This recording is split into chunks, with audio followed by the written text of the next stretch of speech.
Hey there! If this is your first time listening to the podcast, please be aware you're going to be listening to three queer trans people in their late 20s talking about a variety of different topics. Some of them may be a bit more mature than usual, but listener discretion is advised, and if you're under the age of 18, stop fucking listening. I'm not even joking about this right now. Get the fuck out! But for those of you remaining, enjoy the show. Jesse, just to start off the podcast, I want to ask you something. By the way, everyone, welcome to the Chaotically podcast, real quick. What the fuck? That was chill. I dig it. Full marks. Okay, so Yeah. what did you want to ask me, Chloe, at the start of the Chaotically Queer podcast? Holy shit. As opposed to Chloe at the end of the Chaotically Queer podcast. Yes. Okay, this is something that may seem super fucking weird to bring up at the start of a goddamn podcast, but I need to get this out of my system real quick. Because for some reason, there's been a running trend of, like, us all having different as hell childhoods. And my goal now is to try and find the one common denominator, and I hope it's this. Did you, Okay. Not Kingdom Hearts? Did you ever watch Blue's Clues as a kid? Yes. Oh my god, we finally got it! But if you want to get technical, I think different countries had different versions of Blue's Clues, if I'm not mistaken. No, I think it might be like non-English speaking countries, sure, but like I distinctly remember watching the version with Steve in it. Okay. So that's you had Steve, you had Joe, that sort of thing. Yeah. And then, like, when the reboot came out, because that was streaming only on Paramount Plus, I did have that one. Which I've still never seen. Unfortunately, you can't legally watch that version anymore, because they delisted it just this year. No! God damn! I hate streaming so much! Yep. But yeah, big reason why I brought that up, actually, is because, like, one of my bigger things is just, like, sometimes I'll just put on, like, bumpers from Adult Swim or, like, old Cartoon Network blocks, and... Put it in the cornucopia! No, not that one. That one gets me too hype. That one gets me too hype. I can't sleep through that one. Adrenaline rush. But yeah, sometimes when I can't get to sleep, I'll just put that on to stop the insomnia demons from getting to me, and, like... I stumbled upon a compilation of, like, the face bumpers from Nick Jr., and then that rabbit hole sent me down to realizing, oh shit, Paramount Plus has Blue's Clues, and that kind of just made me go all like, Missy, did you fucking grow up on this? And thankfully... I did. Yes. Yeah. And then I was just like, oh shit, is this finally the one? Because every single time we brought up, like, some form of kid's show, it's just like, either one of us only watched it, or two of us watched it, but none of us were, it was never free in a row. I'm glad it was this one, because this fucking rocks. I grew up on Blue's Clues. I grew up on The Crocodile Hunter. Oh my god! Ah, yes. Yes. I grew up on Bill Nye the Science Guy. And I grew up on Bear in the Big Blue House. Yeah, I grew up on those as well. Oh my god. Okay. At least we have some overlap. And, like, I know Kingdom Hearts was brought up earlier, but I associate that more of, like, middle school, high school era, to be honest. That's fair. But, like, because I remember watching Kingdom Hearts 1 being played badly. Oh yeah. During my like I watched someone else play Kingdom Hearts 1 back when I was, like, I want to say 10 or, like, around 8. I didn't start playing until I was, like, 13, 14. Yeah, I think I have a similar vibe to that, because, like, I remember one of the most vivid memories I have of, like the middle area of, like, between, like 8 and 10, because that area gets, like, super fucking fuzzy for me for trauma reasons. Valid. One of my vivid memories is watching my older brother trying to get through the the sand tiger in Agrabah in Kingdom Hearts 1, and struggling so hard with it. Oh, the Cave Yeah. of Wonders. Yeah, the Cave of Wonders boss. That bullshit fight. Yeah. To this The day. Cave of what? The Cave of Wonders. That's easy. Like the outside part of it. Oh, wait, are you talking about the bit where you have to go up to the tiger's head and hit its eyes? Yeah. Yes, get up yeah, on the tiger's back. Yeah. Yeah, that's easy. Yeah. That's easy. Yeah, my older brother was like Are you was thick as a brick. are you a wizard? Yeah. What? You go up, hit it in its eyes, and it's dead. My older brother was thick as a brick. Let me just say that. So, like, my most vivid memory of that area is seeing my older brother spend, like, an hour trying to beat that boss, and finally realizing, oh, wait, there's a weakness up there the entire time, and just getting angry for, like, an hour, because he's, like, 11 years old. Fair. My earliest memories of Kingdom Hearts, when we got the PS2 back in, like, 2002, 2003, and that was one of the games we got with it. Hell yeah. Yeah, the person I remember playing Kingdom Hearts 1 kept died 5 times in a row to the second Parasite Cage fight. Oh, yeah, that'll do it. My goodness. And also got lost in Monstro, which is very funny because the chambers are numbered. Yeah, and also figuring out how to make your way through Monstro is super easy. I believe, like you pointed out in your recent playthrough streams of it, you just go for the doors that are differently colored or glowing. Yes, Shakira pointed that out. Yeah, see, that's an easy thing that can help get you lost in Monstro if you don't know that secret. Right. And I didn't know it for the I didn't know longest either. time. I didn't know either back in the day, but now, like, I ended up just memorizing the pattern of where you need to go. Same. See, my brain just went like, oh, that looks different from all the other doors. I'm gonna go through that one. And that's just how I got through it the first time through sheer fucking luck. I can't remember a single algebra equation for the life of me, but I can tell you the exact route you need to go to get through Monstro the quickest way. That's autism, Chamber 3, baby. Chamber 2, Chamber 4, Chamber 6, Chamber 5, Chamber 6? I think so. I can't, like, say it here, but I can, like, if you put me in front of the game, and tell me, get to the end of Monstro quickly, which door do you easy. go through? Yeah. Yeah, I know it based on visual memory. I think this is a good time to point out the fact that sometime after, like a month after this podcast comes out, we're gonna be releasing we're finally gonna be releasing that fucking power scaling video. So, like, of course, the Kingdom Hearts brain rot is going to be on full force in that video. What do you mean? My Kingdom Hearts brain rot is something I can't turn off. I mean, I doubt we can ever turn it off, but it's gonna be like on overdrive for that entire video is what I'm saying here. Oh, well, yes. Yeah. It's what the people deserve. Yeah. I mean, you're not wrong. Me at my most insufferable. I mean, to be fair, I think that is going to be all of us at our most insufferable, and I say I that in the most lovingly I way wasn't as gonna possible. speak for y'all. I wasn't gonna speak for y'all. Listen, I have been putting aside all of my insufferable, like, nerd energy the entire year to put into this one video. I fully am accepting the fact that if we're gonna get crucified for these opinions on the internet, we're gonna be as fucking insufferable about it as possible. Isn't that why people watch videos? Don't people go into videos with the full knowledge, turns towards camera, with the full knowledge that the person speaking in the video is speaking their opinion first and foremost and not speaking objective fact? Indeed. Speaking of opinions, I think we need to go over ours on a certain movie we watched recently. Yes, actually. Yeah, Ghibli Marathon talking time, because we did immediately jump into it like the last two podcasts. This time it was fucking Crimson Pig, aka Porco Rosso.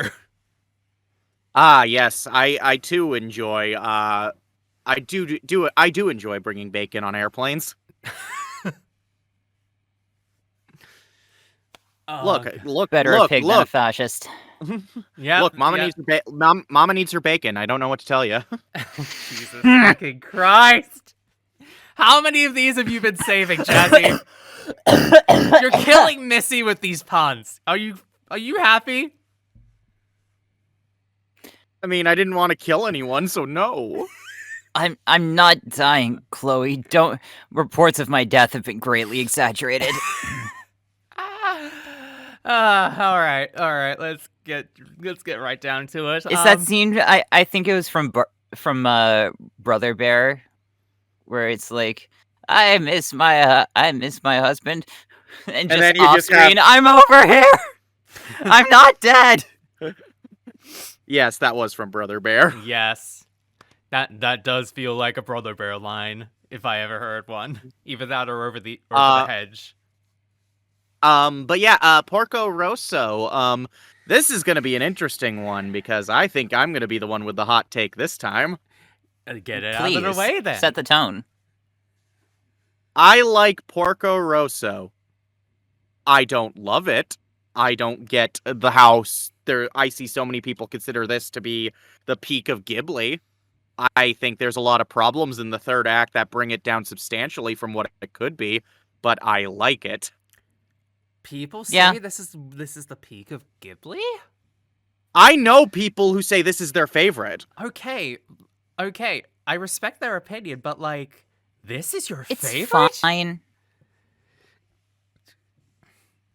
Yeah, like, But yeah, It's fine. Yeah, like, I don't think this is a hot take, Jazzy. I think this is a pretty serviceable film. I think it's, like, the start of, like... I think it's, like, sort of, like, alright in, like, that middle area. It's, like, the middle child of, like, this era of Ghibli, to be honest. Because, like, you've had, like, all these really good movies, like Totoro, Kiki, and Only Yesterday Before It. And then, like... the immediate after effects of like this movie coming out is that like we get stuff like Porco and Ocean Waves, but then it's like Neither of which I've seen, and I'm excited to experience the psychic damage. oh boy, yeah. But like, yeah, like this is sort of like I would honestly say Porco Rosso is the end of like the era of Ghibli in like the early 90s where like that like high within like the late 80s early 90s started out with, and then it's like the start of this really weird period where it's sort of like it's a little bit of a downturn for a couple movies and then it goes right back up again.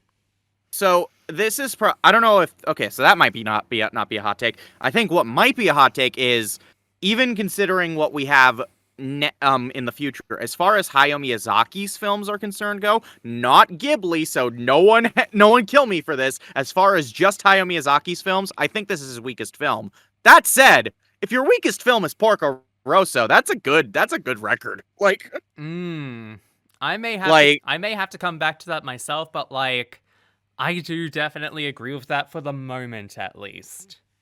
Right, because I know there are people who consider like something like Ponyo his weakest work, which I'm gonna vehemently disagree when we get to Ponyo. Yeah, look, I feel like I might be one of those people, but I don't want to immediately state that it's Miyazaki's weakest until we get to until we eventually rewatch Ponyo as part of this, because like I do not want to state like an inaccurate fact and then have to retract that statement down the line. I would rather just So I think Chloe and I, you can agree, as far as the films we've watched so far, by Miyazaki specifically, this is probably the weakest one. Most definitely, yes. And like I said, I think the first two acts are really solid, and I think it kind of falters in the third act.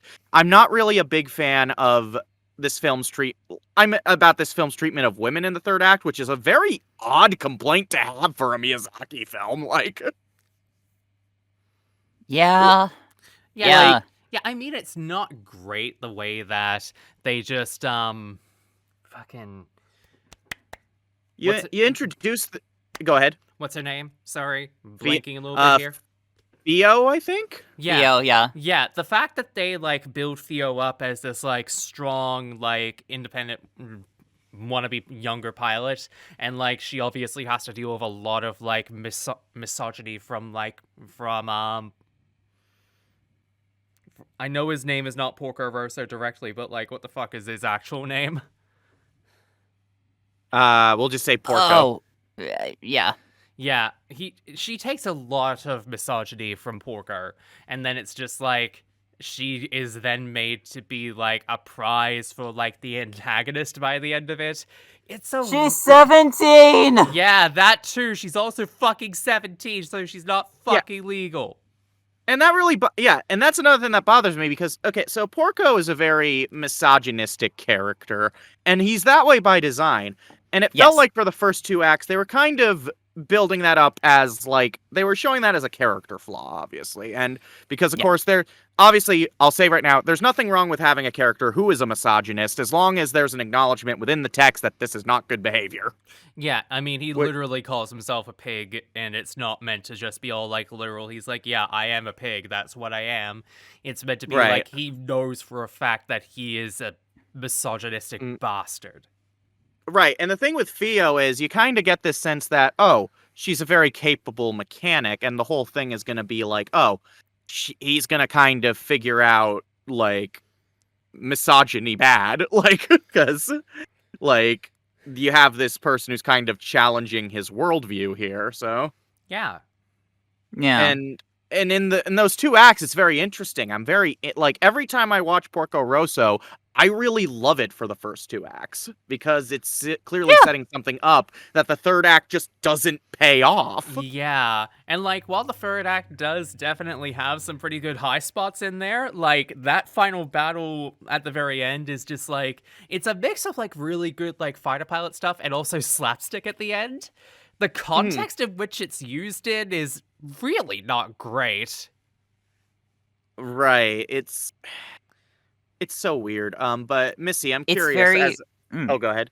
I was just gonna say, I'm curious as a first-time viewer, like, of this film. Are you kind of like thinking the same thing, or did you have anything like any thoughts you had just on initial? No, viewing? my thoughts are pretty in line with yours. Like, there's not much that I could say that hasn't already been.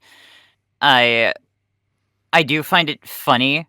Like, after watching it, I attached the a footnote to Porco Rosso in my head of Porco Rosso or Carrie always needs one of those anime fights where the 2 guys beat up on each other until they get their feelings out. For a second, I thought you were gonna say Carrie always needs bitches. Jesus fucking Christ. I mean, he's so desperate that he wants to fuck. His character's the worst. You ever just stop and think about the things we say on this podcast sometimes, and the fact No. that we know that this is being recorded, and we're just happy to have it released out to the public?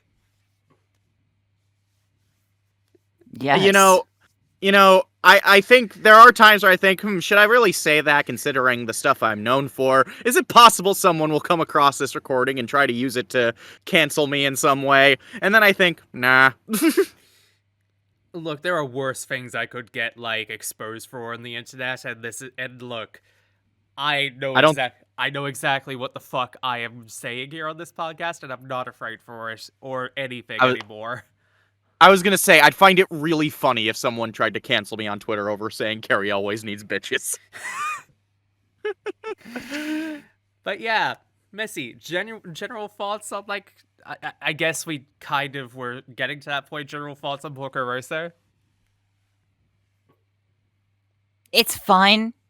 It lays some interesting it lays some interesting plot points, some of which it pays off and some of which it doesn't. I think overall the major thing that I appreciate about it is that Porco doesn't get a happy ending redemption. The implied ending of the film is that he just keeps on doing what he does. You're gonna hate me for this. Uh-oh. When you said Porco doesn't get and had that pause, I was about to say Bitches. That should be Dabs. That's the podcast title. Porco doesn't get bitches. Yes! Yes! I figure that is actually kind of the actual ending of the film. Like it's left open-ended. Yeah, that's also what I feel like is kind of a point down for it, in my opinion, is the fact that, like, Really? I mean, I guess in a way it's just like, yeah, it's nice that we have like an open-ended Ghibli film, but like I kind of feel like it's sort of just like, okay, cool. So the adventure just continues on for Porco, life goes on for everybody else without him. It's just like, okay, cool, whatever. Yeah, I mean that's really why I consider it fine. Like it's not really it's not hammering a message. Yeah, Nobody really learns anything. The end of the film, like the status quo is kind of maintained, except except Fio has now been dragged into knowing, and that's about it. The thing Nobody gets captured, nobody gets killed, nobody. I mean, good on Cary Elwes, he becomes an actor. Wait. I will say I think Like- this would have been better as a series, if I'm being real. Like an anime series. Yeah, I believe we were Yes. talking about that like in the immediate aftermath of watching it. But this really does feel like they wanted, like Ghibli wanted to make like an actual anime series, but they couldn't for some reason, and then they just turned it into a movie. Mm-hmm. And the resulting movie is a fun time, all things considered. But it's the first genuine Ghibli romp. Mm-hmm. And we're gonna get a lot of those moving forward because they love doing that later on in this era. Yeah, the 90s is a bit of a, I'll say right now, the 90s is a bit of a mixed bag for Ghibli. Some high highs, but some notable lows. Well, the late 90s is certainly a mixed bag for sure. Like, starting on from the next one that we do, I believe it's Porco, so it's just like, we're definitely getting... Oh, wait, no, because... Oh, yeah, right, Ocean Waves is next. I was going to say, I thought Ocean Waves was next, but I forgot that Ocean Waves came before Porco. God damn it. No matter what, we're watching fucking... spoilers, but I don't like either of those movies. So. I don't remember my feelings on Porco, and I don't believe I have ever seen Ocean Waves. So this. Oh, you're in. Oh, so you're both going into Ocean Waves for the first. There's never been a legal way to watch Ocean Waves until recently, to my knowledge. Yeah. Like some time ago, G Kids released it on Blu-ray, and it's the only Ghibli film without a dub. I believe that version is on Australian Netflix. Okay, so yeah, and like I said, it's like that's the only Ghibli film without a dub. But speaking of dub, what do we think of the English dub for Porco Rosso? Because I thought it was quite good. Honestly, I really love the dub of it. I have no complaints. I'm a big Michael Keaton fan, so I Michael Keaton doing voiceover is great. Mm-hmm. So I think this dub was tailor-made for me to enjoy it. I love Michael Keaton. Cary Elwes is talented. I always love hearing Susan Egan talk. Oh, absolutely. And spoiler alert, this is not going to be the last time we hear either Cary Elwes or Susan Egan in a Ghibli dub, so... Oh, yeah. Huzzah! I look forward to it. Yeah, honestly, this might be one of my favorite dub casts for the entirety of Ghibli. Like, it's up there with, like, spoiler alert, it's up there with, like, Spirited Away, Boy and the Heron, and I would honestly say, fucking Howl's Moving Castle. Right, it uses notable talent, but it doesn't feel like any of them are being necessarily used because of name value. Everyone fit the part, so... Yeah. Like, and while there is notable like celebrity talent like Michael Keaton and Carrie Elways, there's also notable character actors in between, like Susan Egan and David Ogden Stiers. So Yeah. I seem to remember, and maybe this is like jumping way forward way too quickly. I remember because the only Ghibli film that I've seen that we have not watched yet is Ponyo. Yep. And I remember that has Liam Neeson doing wonderful work. Yes. oh yeah, I'll say I do have a lot of praises for Ponyo's dub when we get to it. So Yeah. but yeah, as for Porco Rosso, it is good. It's not great. It is good. It is Yeah. fine. It's fine. It's perfectly middle of the road, and I feel like that's pretty alright given where we're about to go into, to be honest. And oh god, like I said, I'm not looking forward to Ocean Waves next. Oh my god, I am. I know we had a lot of fluctuating opinions on like the podcast rankings for this one, because like you had Porco, like Jazzy, you had Porco Rosa like all the way down at the bottom of yours. Right, because every other film so far has been much better to me. Yeah, and I know that Missy, you had Porco Rosa like underneath only yesterday for you, which is like right in the middle for you. I am scrolling back in the chat for. I've got like all of our listings from immediately after the fact like up on my end right now. Yes, I have Porco Rosso in between Only Yesterday and Nausicaa. Yeah, and like And honestly, I would actually probably amend it to put Nausicaa above Porco Rosso. Okay. Yeah, I like Nausicaa far more. So Okay, so Yeah, let me edit that. yeah, because like I know Only Yesterday right now is like right in the middle in terms of it. So that's like, been our most divisive one so far. yeah. Like, So would we say podcast ranking has like Porco Rosso like right in the middle this time? probably. Overall, yeah. Yeah. Okay, so I guess podcast ranking now goes Grave, Nazca, Only Yesterday, Porco Rosso, Castle in the Sky, Totoro, and Kiki. Yeah, that sounds about right. Yeah. Yeah. Yeah, Future Chloe, if I got any of that wrong compared to last podcast, if any of that was wrong, please amend that in the visual portion of it. Yeah. I still need to watch like the. Good work Non- editing, Chloe. Do more. I still need to rewatch the not chatty version of the Kiki dub, but because I want to amend my view based on another viewing of that. So I'll be doing that on my own time. So That is very fair. Hell yeah. That is very fair. Because like I said, I feel my ranking on that one was pretty negatively affected by a version of the dub I did not like. So Yeah.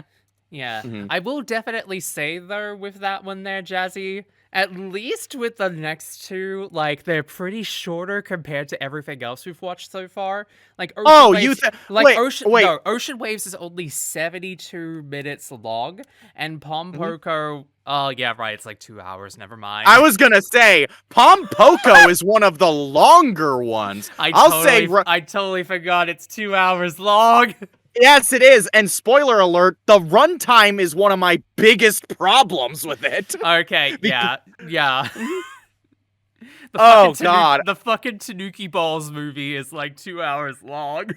Yes, because this dumb premise needed to be 2 hours. Okay. At least Takahata, what happened? At least one of them is pretty fucking short. So next time we'll only be suffering for like you'll only be suffering for 72 minutes. I don't know if I'll be suffering just yet. We don't have to worry about setting aside a full 2 hours until right. We only need to set aside months away. Like about an hour for that one. So yeah. But yeah, in terms of other movies I saw, I got to see an early fan screening for Transformers 1 last weekend. I have heard a lot about that movie. Please tell me it's good. It's as good as I've been seeing. I cried. And I mean that in the best way. I cried. Like, So context, I believe I've said this before on stream. I am a massive Transformers fan. Mm. And God, I thought you were gonna say I'm a masochist. No. Anyway, go on. Why are we interpreting the worst shit from our... You think masochism is that bad, Jazzy? No, I didn't mean it like that. I'm like... I'm saying, why are we like, okay, maybe worse shit was the wrong way. Why are we interpreting the most out-of-pocket shit? Chloe, to answer your question, I don't think I deliberately turned my brain off for the podcast. You answered my question from like 20 minutes ago. I know I'm gonna say stuff out of pocket, but it's never going to be that bad. You answered my question from 20 minutes ago. Thank you, Missy. So, I love the Transformers franchise. I had been burned for many years on the Bayformers films. I liked the first one. The sequels are all terrible. Mm-hmm. In fact, when I did a ranking of like all the movies on my Twitter, I intentionally left a space between all the Bayformers sequels and the good ones because I wanted to reserve a spot for late entries that would obviously be better than the Bay sequels and are actual movies. I get really passionate about this franchise. I'm sorry. I don't blame you for that. I have no idea what that's like. Okay, so years of Bayformer films, all terrible. Bumblebee comes out. I really love Bumblebee. It's a great movie. Bumblebee is good. And it was a nice breath of fresh air. Rise of the Beast comes out, and it's fine. I'm not crazy about it, but it was fun. I was interested in this movie because I obviously my experience with Transformers from earliest memories was, of course, different animated series. So it was going to be interesting to see an animated movie again for the first time since the 86 film, which I didn't, obviously, because I wasn't born then, I didn't see until it was on DVD. So anyway, and I'm actually hyped figuring out that, like, when I saw the trailer and saw, oh, this is going to be an origin story focusing on Optimus and Megatron, specifically using Optimus's name of Orion Pax, which made me freak out as a fan because that is Prime. That is Prime lore, and I love Transformers Prime. That is so good, actually. Right, like, as soon as I realized they were using Prime lore, I was like, oh, shit! So I see it. So you could definitely tell from that alone that the writers of this are fans of the Transformers series as a whole, like the franchise as a whole. Mm-hmm.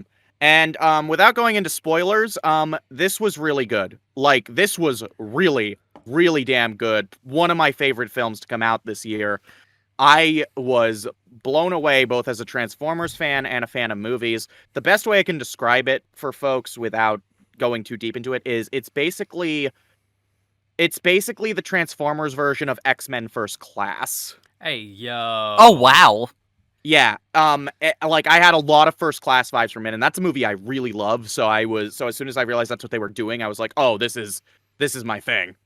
Oh boy, I can't wait to go see this and then cry at the very end because I'm doomed by the narrative.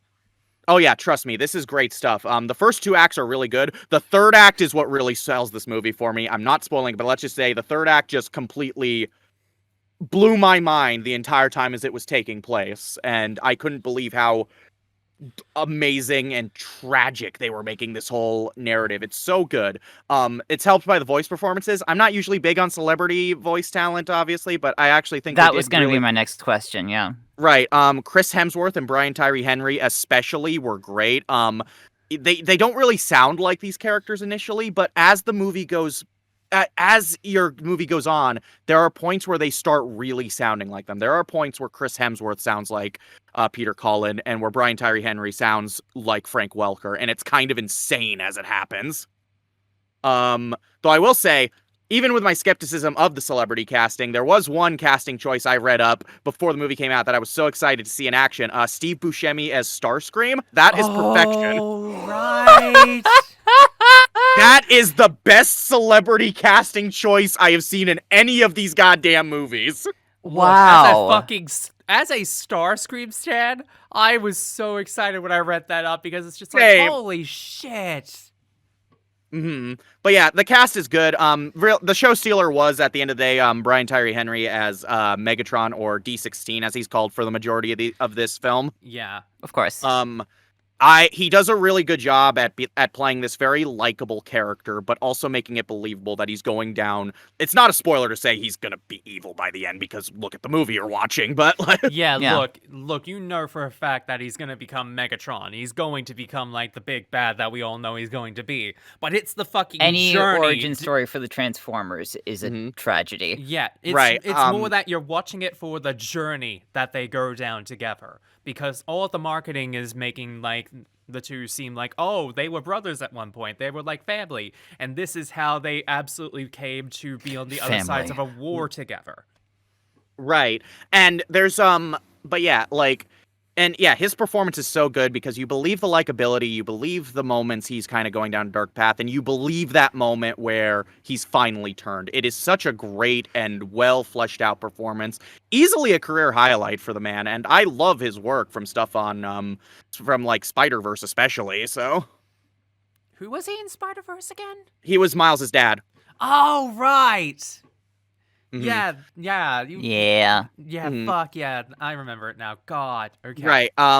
But and also, if you're a Transformers fan like me, there are plenty of references in this entire thing, but they're never in your face. Like I noticed a lot of references just in the background because I was actively looking for shit. So I don't get this way with most other franchises, by the way. Transformers is just the one where I am actively looking for background details. God, this sounds like the Transformers version of Mutant Mayhem from last year. Yeah, no, it's kind of has that same vibe. I love it. I already love this movie based upon that comparison alone. Right. But yeah, the lore is so good. It's actually cool to actually fully explore Cybertron as a place, and just seeing how it all works, because usually most other media is very vague about the inner workings of Cybertron, so it was actually kind of cool to see that. There's a character in there voiced by John Hamm being a smarmy asshole, and John Hamm being a smarmy asshole is a plus in my book.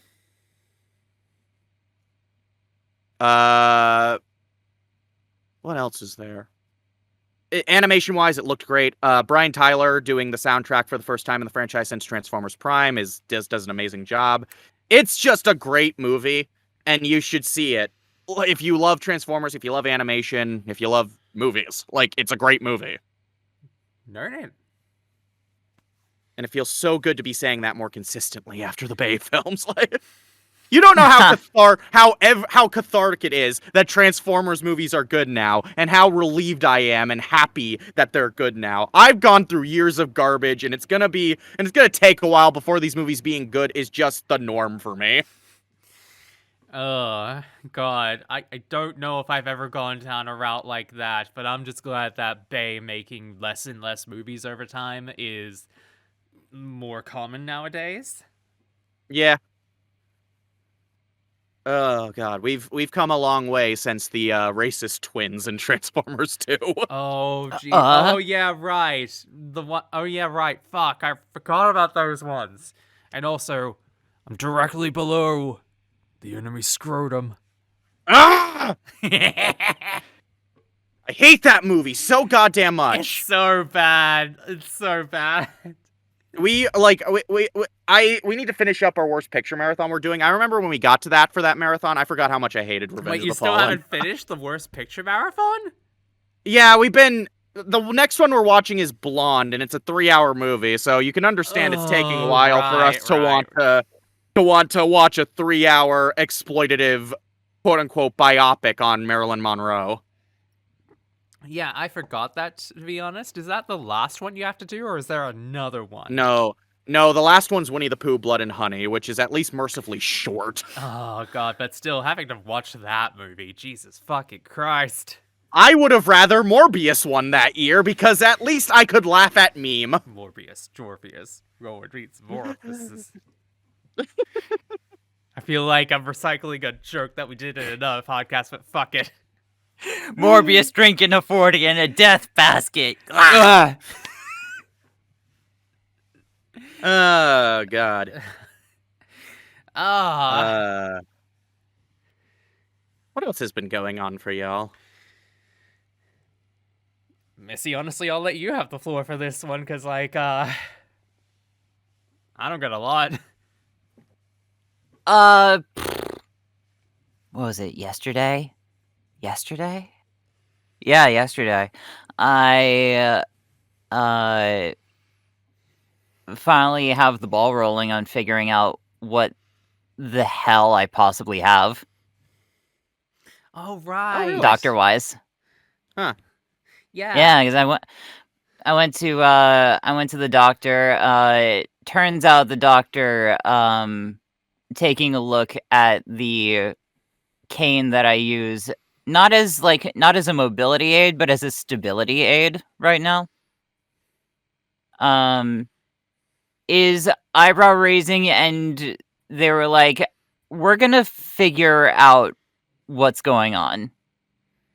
Oh, good. Great thing to bring to to, to help my case.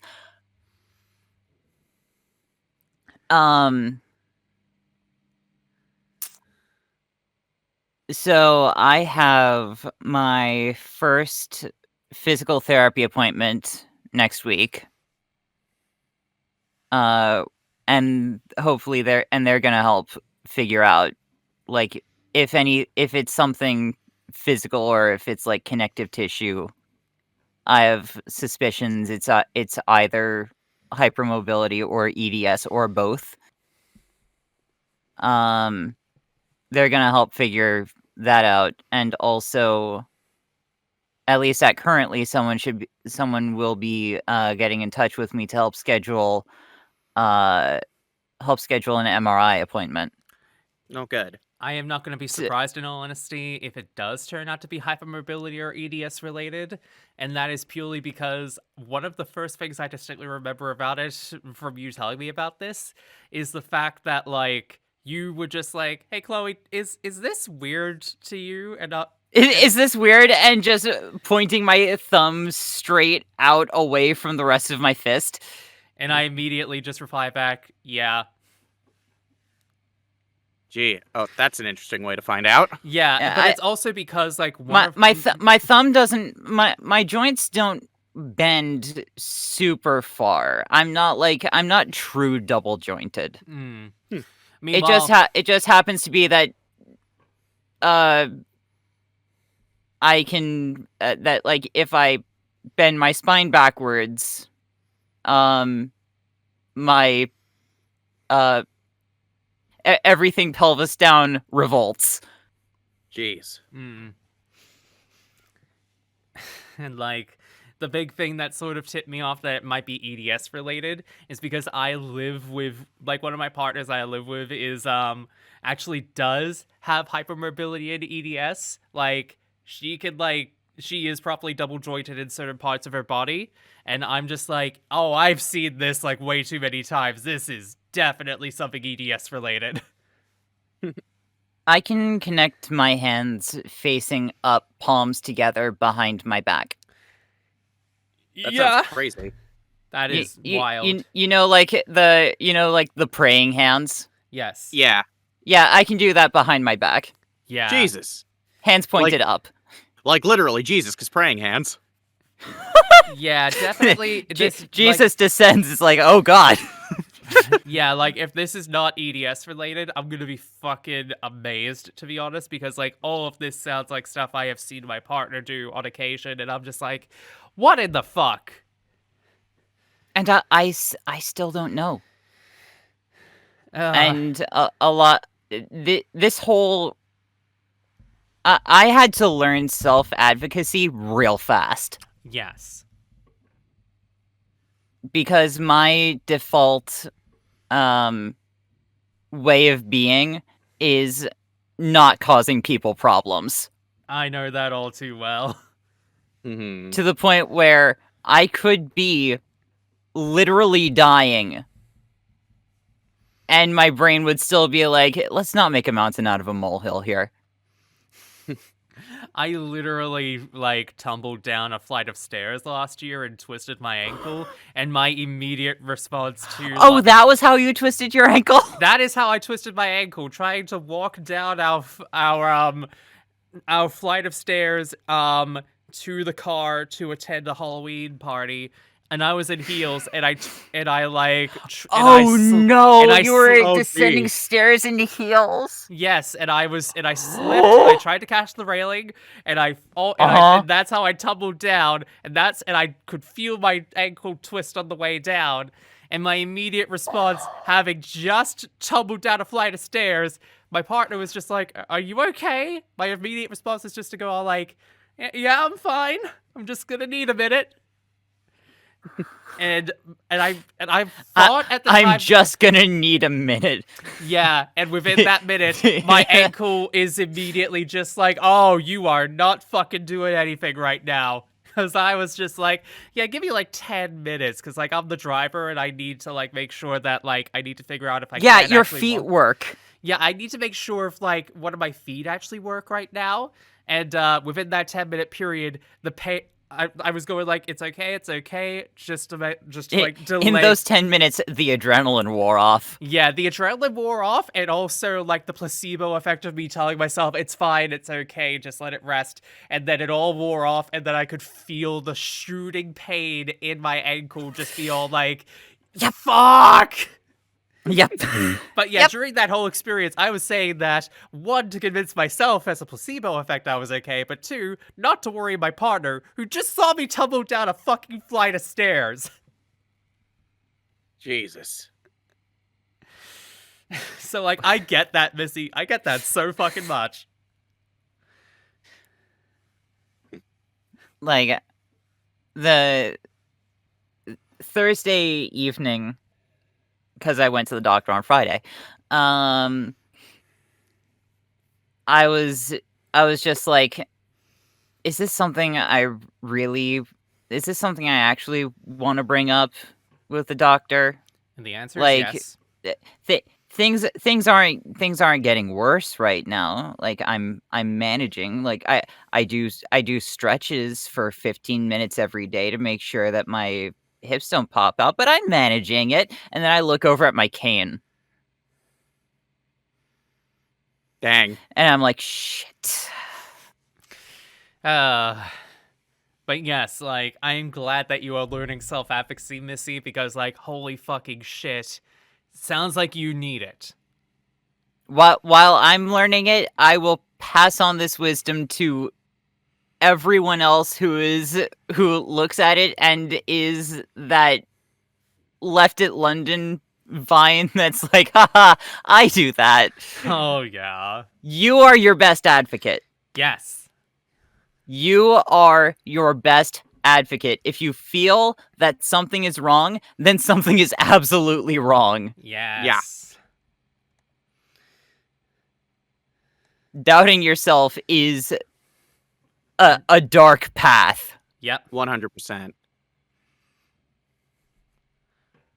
I what But Missy, you just said that that you have trouble with this, which is why I'm giving myself, which is why I know that I have the authority to speak on this, You're speaking this because out I into am the actively universe. learning this. You're speaking this out into the universe for everyone who is listening to this, but you're also speaking it out into the universe for yourself. Yeah. Yep. Yeah. Honestly, that is the best way to be able to do it, because sometimes you just need to be a reminder for your own goddamn self. Absolutely. It's no surprise to me. I am my own worst enemy. Indeed. That is just a fact of life, unfortunately, for a lot of us. Yep. Because every now and then I kick the living audio jungle, audio jungle, audio jungle.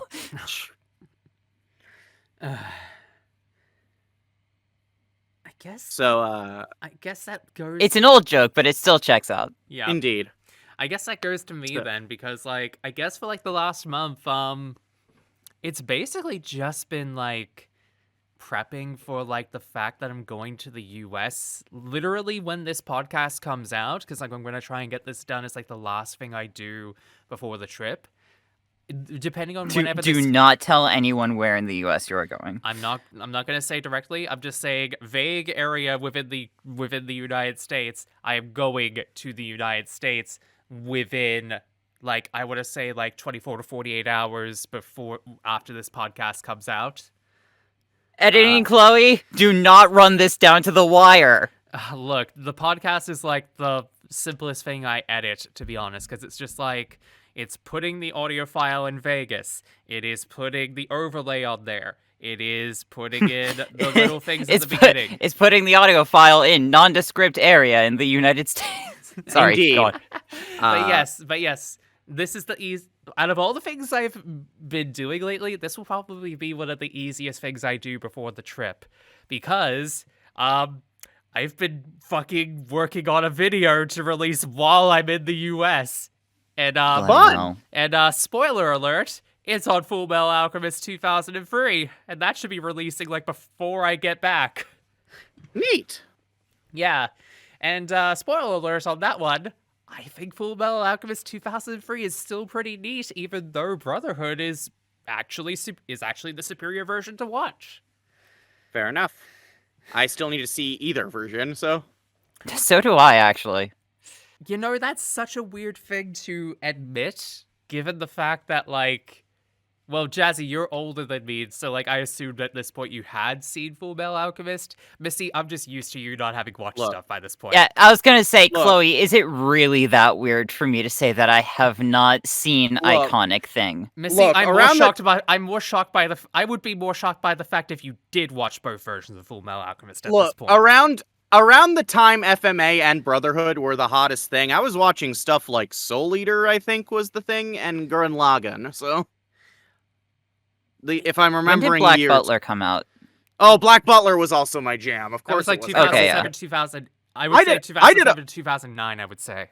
Like, I'd be lying through my teeth if I said Black Butler wasn't my thing, because I did a whole abridged series on it back in the day. Yeah, that's why I brought it up.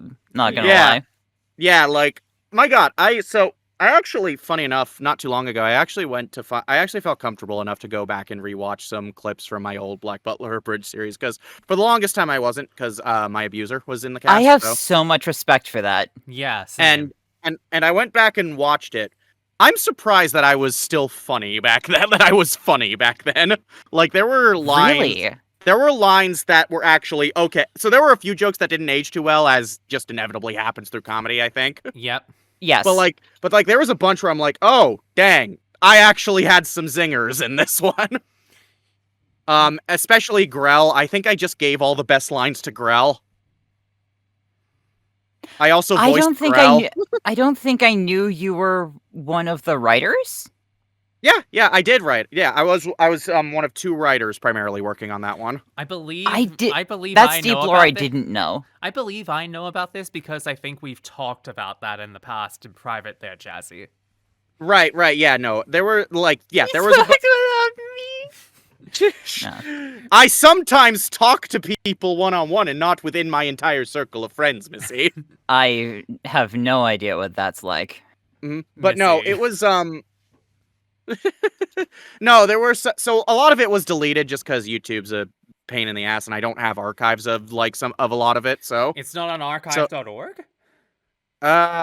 You could look, but it's probably not there. Like, fair. I've tried, but yeah, there were some jokes that were actually quite funny.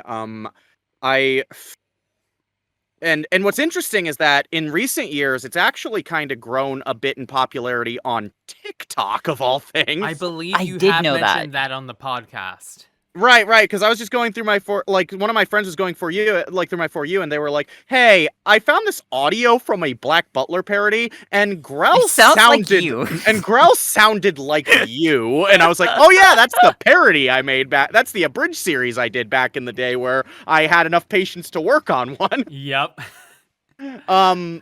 And it was, it's funny because, again, a lot of the Grell ones are super I think I just gave my own characters the best lines.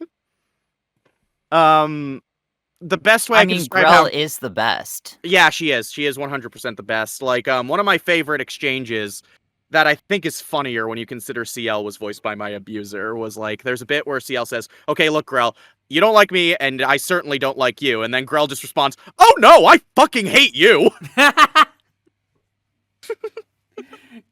In that exact same delivery? She just goes, oh no, I fucking hate you! Oh my god, I love that. Like, oh god.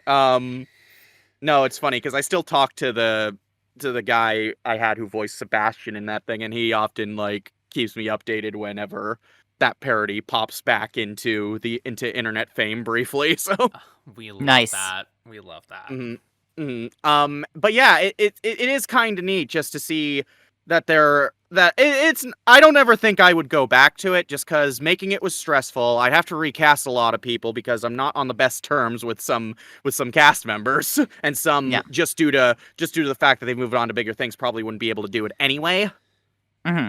And it's like I just don't think it would be worth the hassle. But it is kind of neat to see that this part of my life that I just did for fun was enjoyed by people, and like folks, and has kind of found new life in other spaces. And you know, if people are laughing, that's fine by me. I made it as just a silly parody.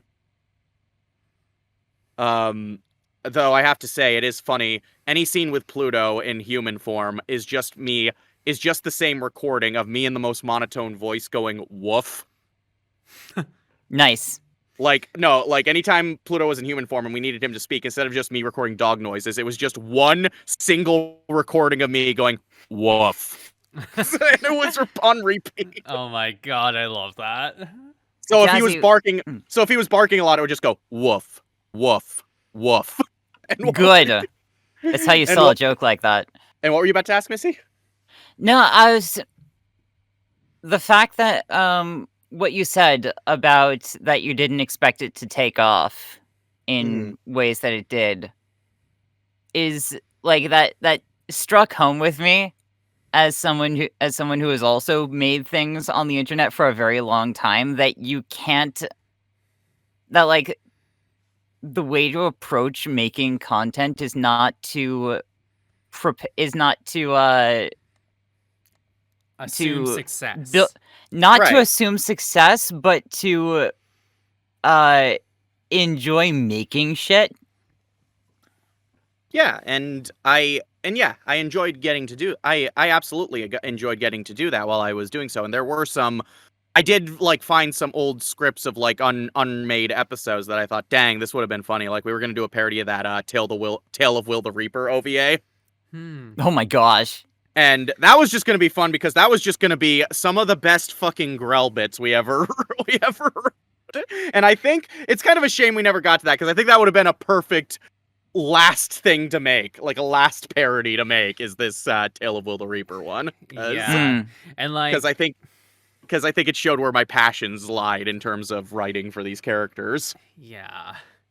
And like, on that topic of like making things not to have guaranteed success, fuck have I felt that, especially given like the last like year and a bit of doing videos online again, like more consistently. Like the fucking Utena videos I did last year, I was just like, I would be happy if they reach 1,000 views in total, and that's just where it plateaus at. And I check it every now and then. All those videos are now reaching close to 5K. Yeah. And I'm just like, what in the fuck? How does this happen? And then I also see videos get up to like one of my videos this year alone, within a month, got up to 7K views having been viewed. And I'm like, what in the fuck? It's never the ones where you anticipate that it's going to be successful. Sometimes it is the ones that I feel like that are successful, but also sometimes it's the ones that like I just think to myself, this one's probably only gonna get like a couple hundred views and I'll be happy with that. And other times it's like they'll fucking get up to they'll exceed my expectations, and I'm just like, holy shit, am I actually good at this? Is this what's happening here? Well, factually, yes. I'm gonna take a fucking carnival hammer to that imposter syndrome that popped its head up right there. I appreciate that because, yeah, sometimes I make videos, and by the time I've reached the rendering process, I'm just like, God, is all this effort really worth it? Am I really going to be able to do that much with it? Is this actually going to be successful? And then the video comes out, and then I somehow surprise myself with how like absolutely fucking bonkers level of a success it is.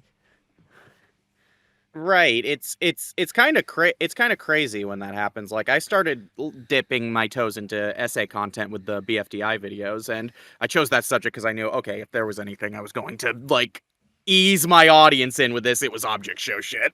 I mean, to be Yeah. absolutely honest here, I was not surprised when I saw like that first 6-minute video got like 2K views in like a day, purely because of like the fandom that it's linked to with that one, to be honest. But like, I am Right, still right. also I'm also very proud of you for making it with that one from there. Right, right. And I'm gonna be doing I'm slowly like making my way through scripting part 1 of that, and then after that I need to like take an immediate break from it because there's a video essay that I promised I'd make for my friend years ago that I no longer have an excuse not to make it, and it's like, and he's gonna be doing his last machinima on his channel, and I figured this was a Wow. fitting time to work on this, so Which one was I have that? to I have to do a video about the Atlantis films, specifically the second one and how bad it is. Yes, let's go.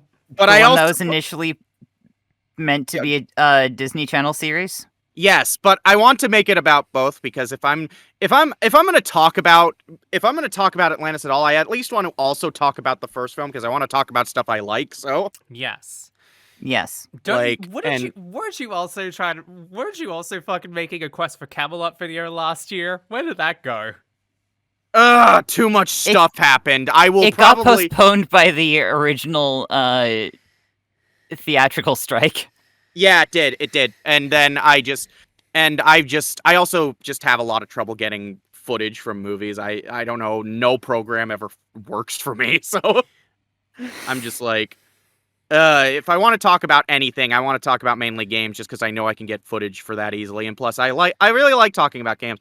I want to do an essay on the Life is Strange ending at some point because I think that's an interesting topic about something that I don't think gets enough credit. So Mm.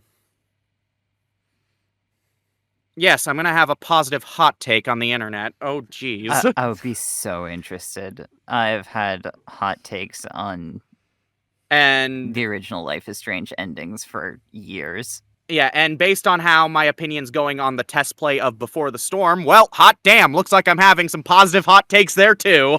I'm so fucking happy because fucking I will say this right now, when Shakira was just like, it's not that great. I'm like, bullshit, it isn't.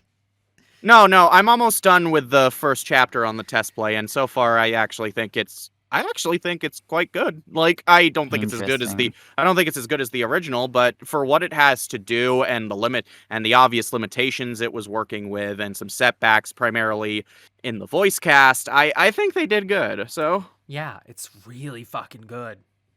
and if I'll definitely say more of my thoughts for those streams. The first of which we're doing the Thursday after we're recording this, actually. So Yeah, I'm sad I'm not going to be Where? I'm not going to be able to see that in real time because I think when that will be recording, I will be public transporting to my first area in the States, or I will still be all on the right, flight, whichever one will happen first. yeah, definitely check out the VOD afterward because I I think it's will. gonna I think it's gonna be Where will the interesting. VOD be? It'll be on my channel, Jazzy Oliver. It's Which you literally Thank Which you. you can find in the link below. yeah. If you need the exact channel name, it's Jazzy Oliver VO, but it comes up as Jazzy Oliver. Good job selling yourself. I appreciate the encouragement. I will always encourage my friends I to, love that you did. I to love that you did pitch the. themselves. I love that you did it from the voice in the back of the room type thing there, Missy. That was beautiful. Oh yeah.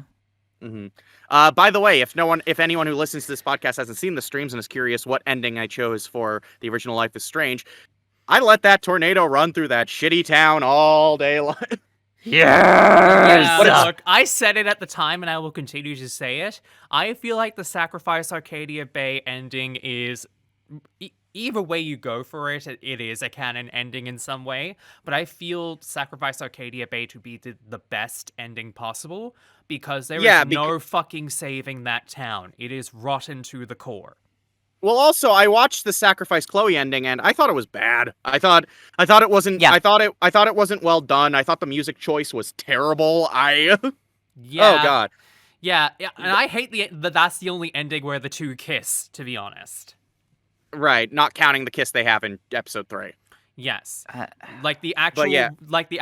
proper romantic kiss, and they save it for the ending where fucking you gotta kill Chloe. Like, come on. I get that that's softening the blow for a little bit that you gotta kill Chloe at the end, but like, come the fuck on. You could have just let them kiss on the way out from driving out of Arcadia Yeah. Bay, you fucking cowards. Yeah, I remember my partner looked up the ending after we did the stream, and they were saying, "Yeah, outside the kiss, I really don't like this ending." But God, that stream was a lot. Mainly because, so for those who don't watch the streams, I let for certain choices in the game, the bigger choices, I let the chat decide. And the ending was the only time where it was split right down the middle, and you were the deciding vote. Which is funny because in the first in the stream of episode 1, I said at the beginning I was leaving a lot of the choices up to the chat because I wasn't going to be responsible for anything. And then the last choice in the game, I had to be responsible for something. Yeah, because like it was split right down the middle between the chat and fucking Shakira and Jordan. Yes, sorry, Yeah. I keep on forgetting your partner's name. I am so sorry. Yeah, no. The chat was mostly split. Shakira and Jordan added votes because we decided, okay, it's the last choice. We can have our own say in this as well. Shakira and Jordan both said Sacrifice Arcadia Bay, so that kind of evened it out a bit to the point where I had to make the final choice, and I was just like, I can't do it. I gotta sacrifice Arcadia Bay. Sorry. Yeah, because the chat was really leaning on sacrificing Chloe. So, like, when I heard that you were getting Jordan and Shakira into it, and they both went sacrifice Arcadia Bay, I was like, oh shit, okay, let's go. Right. It was. Oh god, no, and it was.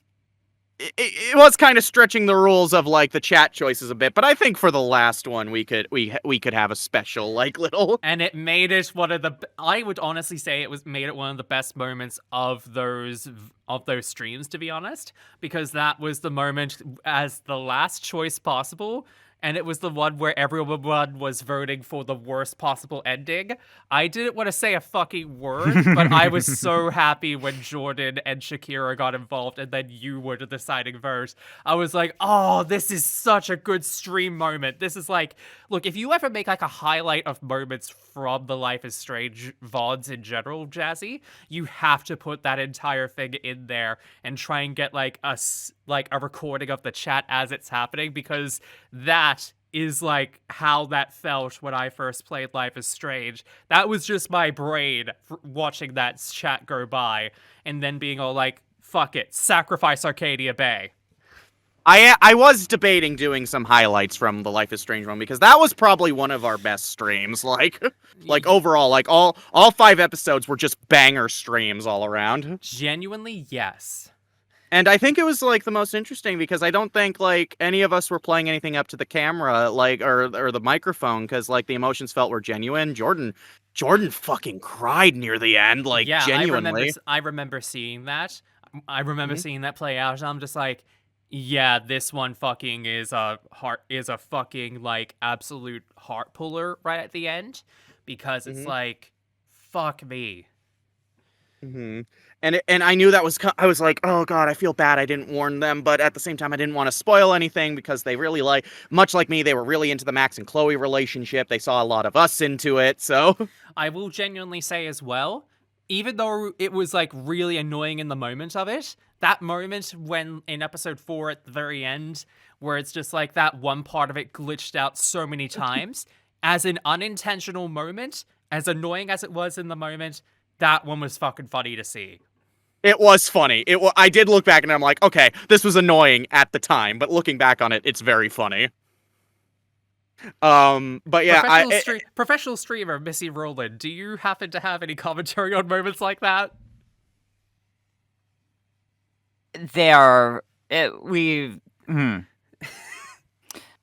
never fun to go through, but extremely entertaining. When things go bad for the streamer, it tends to make for the best content. Mm-hmm. Yeah, it's oh god. Professional streamer, good lord. Well, professional streamer compared to the both of us in this chat.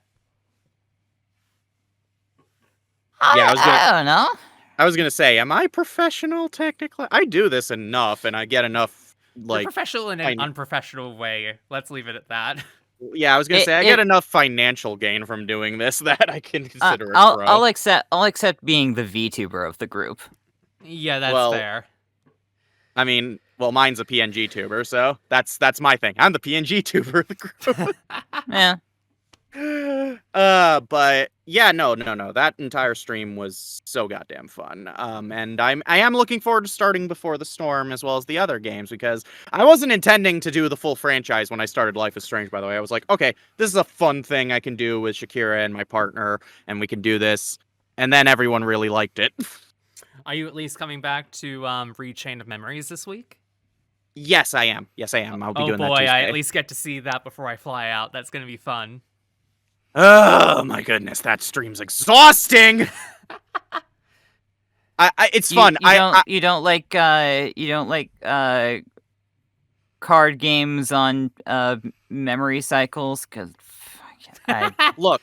Look. I normally like card games in my RPGs. I've been replaying FF7 Rebirth. I get addicted to Queen's Blood every time.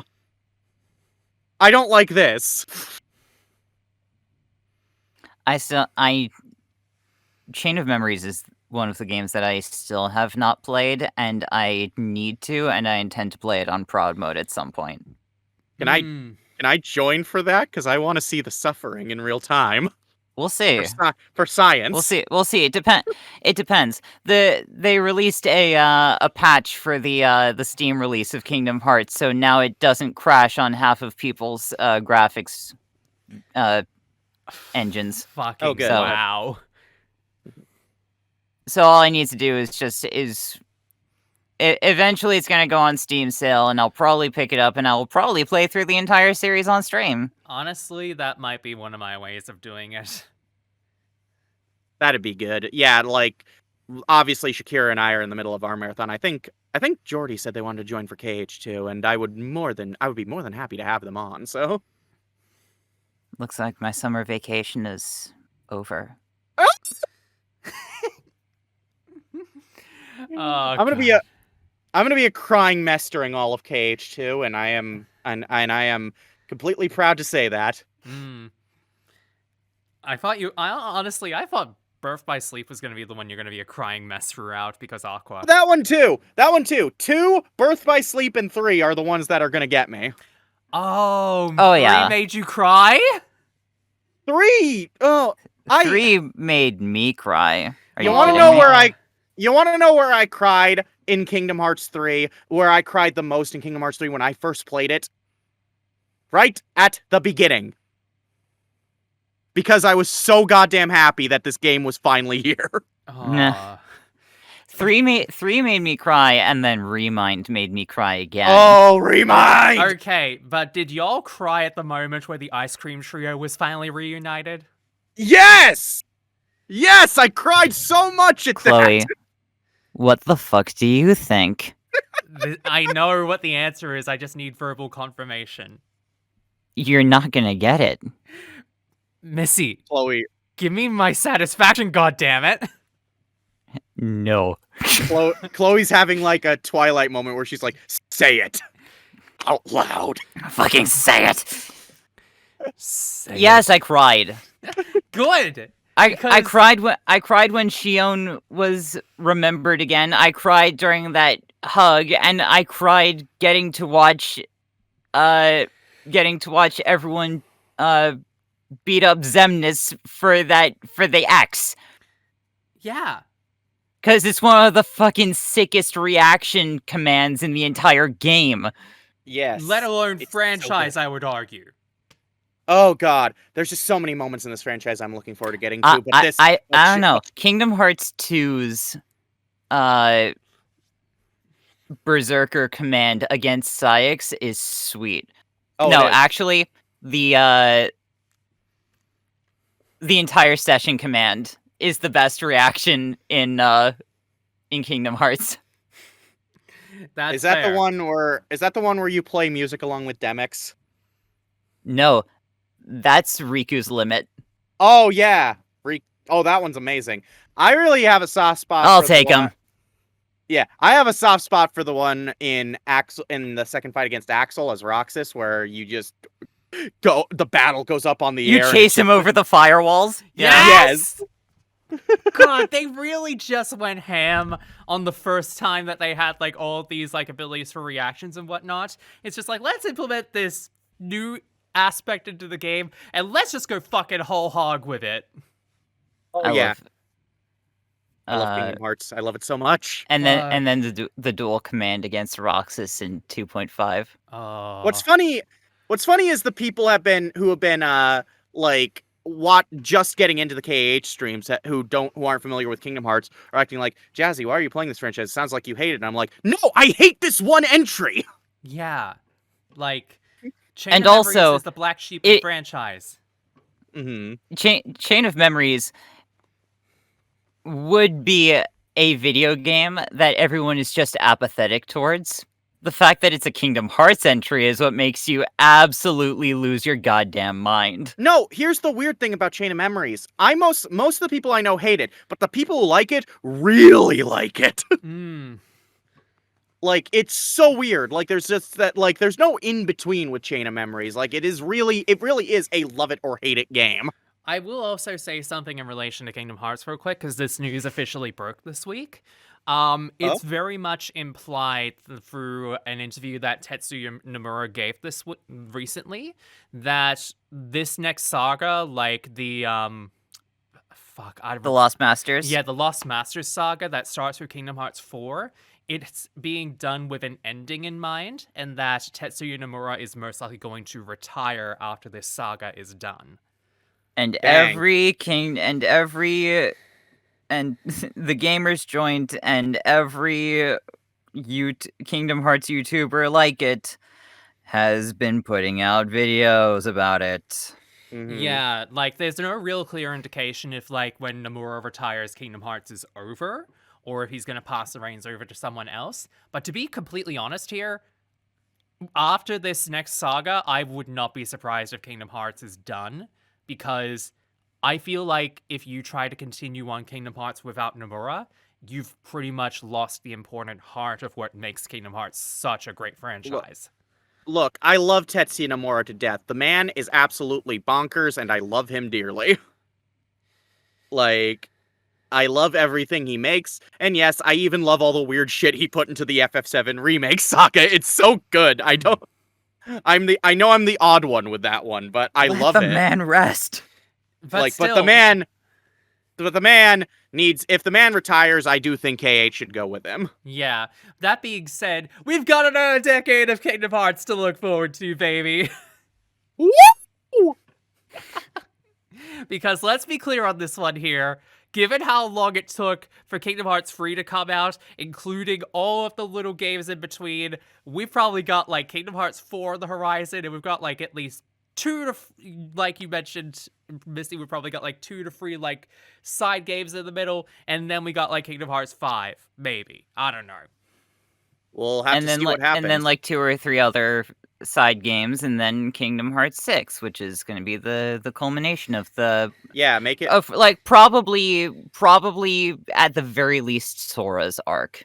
Yeah. right. If anything continues with pertaining to Keyblades in the future, it's probably not going to be any characters that we're familiar with. Yeah. Mm-hmm.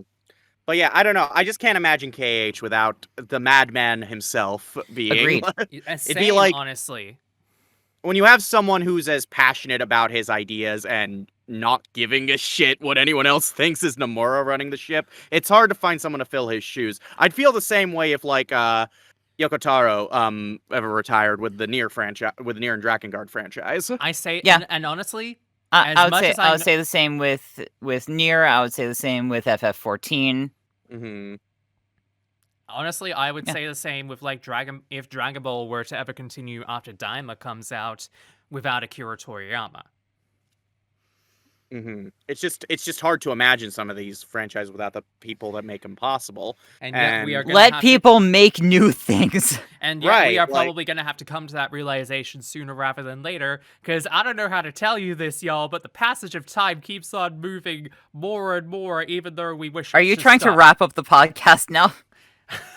I don't know, maybe. But like, it's I was more gonna just like say, a we've been moment The of- going passage for a of time bit. keeps moving, and we have already gone 20 minutes past. Yeah, we've gone like 20 minutes past the hour, so like we've got a lot longer than the podcast usually goes for. Also, this might be me trying to wrap it up because I really gotta take a piss.